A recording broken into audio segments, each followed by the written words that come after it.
મિત્રો આપણે વાત કરીએ મોબાઈલ વિશે. આજે તો મોબાઈલ પણ એમ કહેતો હશે કે તમે લોકો મારો જીવ લેવા આવ્યા છો. જો કોઈ માણસ જાજરામ જાય ને તો પણ મોબાઈલ લઈને જાય. 5 મિનિટના કામમાં 15 મિનિટ કરે. અમુક જણ તો બાઇક ચલાવતા ચલાવતા વાતો કરે. એક હાથમાં મોબાઈલ હોય, એક હાથમાં સ્ટેરિંગ હોય.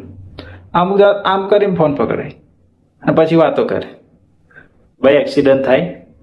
મોબાઈલ એટલો બધો પણ સારો નથી, શાંતિથી ઉભા રહીને વાત કરી શકે. આજે લોકોને ભવિષ્યની ચિંતા નથી ને, એટલું તો એમને મોબાઈલમાં સ્ટેટસ મૂકવાની ચિંતા હોય.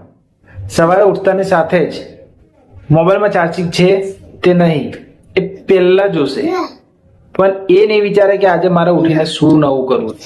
જો કોઈ માણસ કોઈ મોબાઈલ ચલાવતા વ્યક્તિને 5 વખત બૂમો પાડે ને તો પણ એ ના સાંભળે. પણ મોબાઈલમાં જો કોઈ એક નોટિફિકેશન આવી ગઈ કોઈની તો તરત ચેક કરી લે. કોઈ કે એક રીલ નાખી દીધી ને તો પણ તરત જોવે.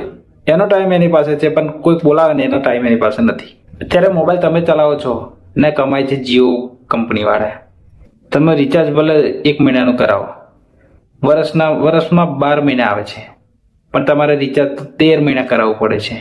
મિત્રો, ધ્યાનથી વિચારજો કે 12 મહિનામાં 13 વખત રિચાર્જ કરાવવું પડે છે આપણે.